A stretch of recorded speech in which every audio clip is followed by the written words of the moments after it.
in this episode of Clipchamp. This is the bike that started it all for me. My first bike, 1975 Suzuki GT 185. I sold mine to pay for an engine in a truck when I was 17. I sold it for like $400. See the asking price on that? $3,500.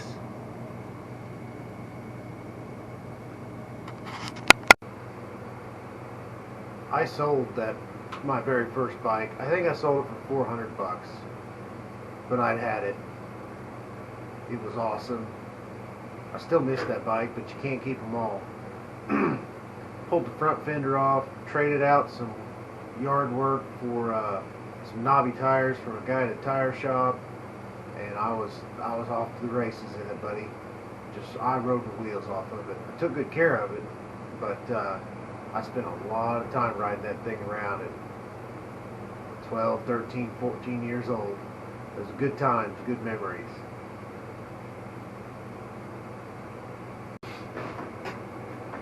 So I thought I'd do something a little bit different now that I've got some actual work done. I'm going to adjust you just a little bit.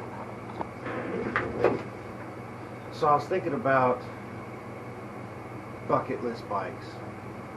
I scroll Marketplace, Craigslist, newspaper all the time looking for bikes. Not really to buy. I usually just save them and then wait till they sell, and I'm like, oh darn, I didn't get that one.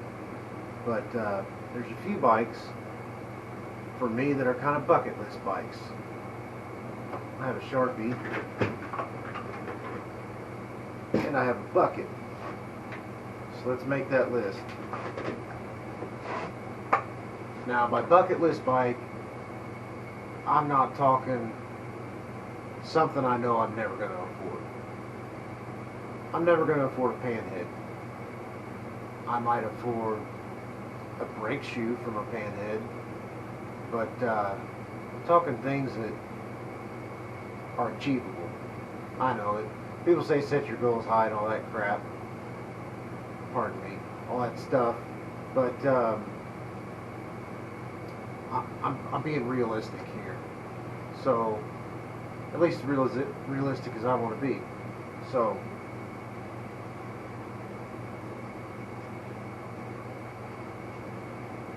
bucket list bikes. These bikes I would like to buy, ride. If I love them, keep them. If I don't, move them down the line. Hopefully not lose a pile on them, and it'll be something I enjoy. So these are in no particular order, but I love Harley Davidson. I just do. So anything the motor company makes, I'm at least going to like a little bit. Can't help it. I mean,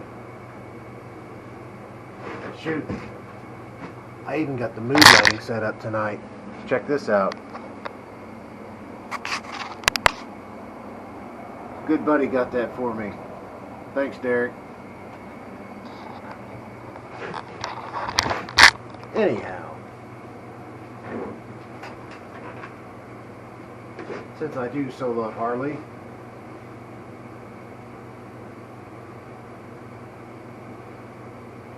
Heritage. It only needs a one-word introduction.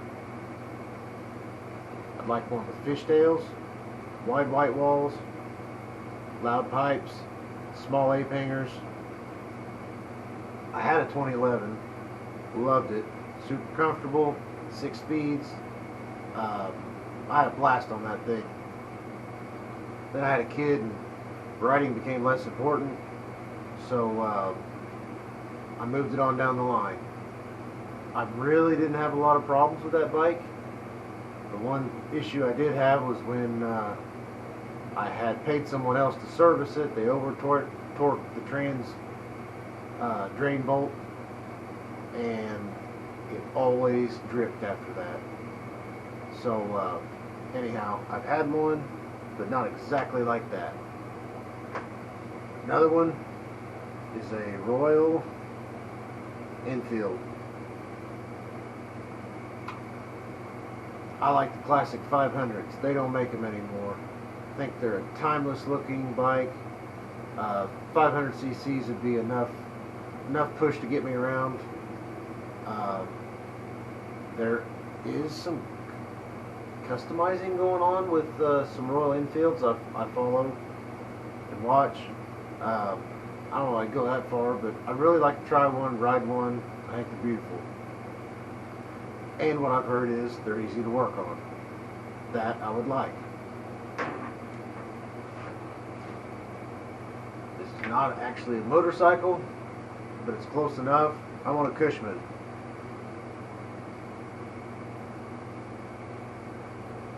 I just like those old scooters. I think they're super cool. I like working on old stuff. I like riding old stuff until it breaks, and then I'm mad about it. But then I have to realize, hey, you bought something old and you worked on it, so it's expected. My granddad had one. I don't remember him having one. It was gone long before I came along, but I remember him talking about it. And I may see if my grandmother, I'm certain she won't remember, but maybe she'll have an old picture or something stashed away, or maybe one of my uncle knows maybe what kind he had. Ask him. But all of those Cushman scooters are cool. I would love to get one. I'm actively searching for one now.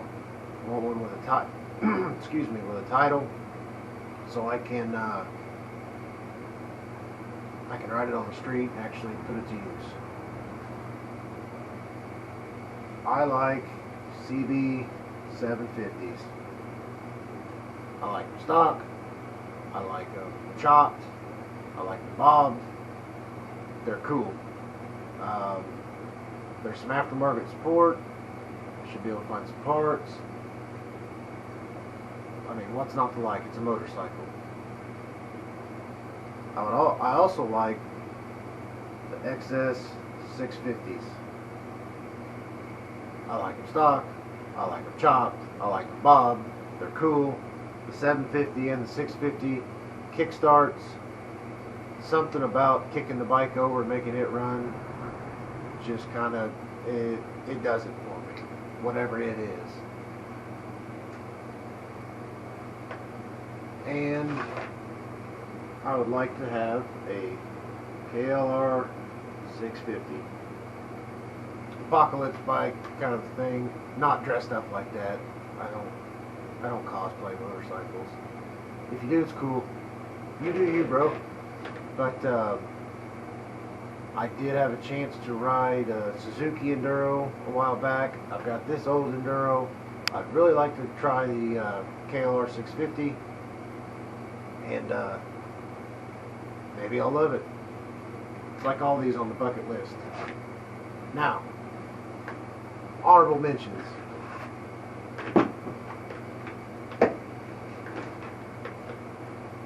I've seen some bobbed gold wings. They kind of look cool, kind of quirky, weird. I like that. I currently have a gold. Sorry, I currently have a gold wing that kind of my daily, not my daily rider. Not like that, but it's my ride. Any Moto Guzzi.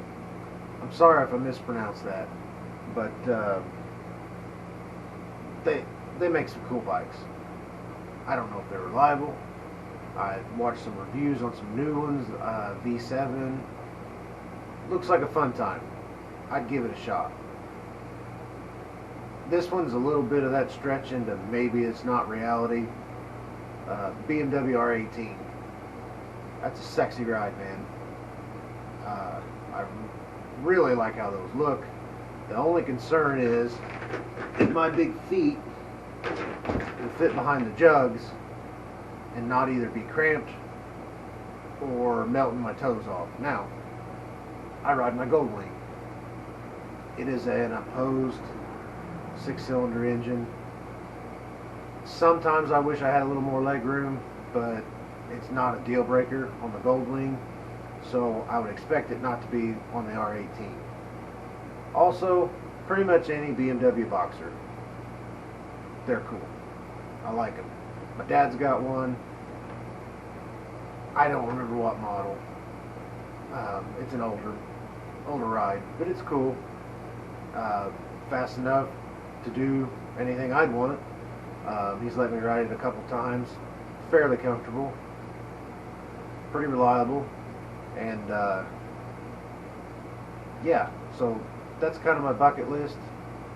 It's written on a bucket. I've heard people say if you write down a dream, it becomes a goal. Don't have room for all those bikes in here, but surely there's going to be a couple I'm not going to like, so maybe they'll move on and a new one will take its place.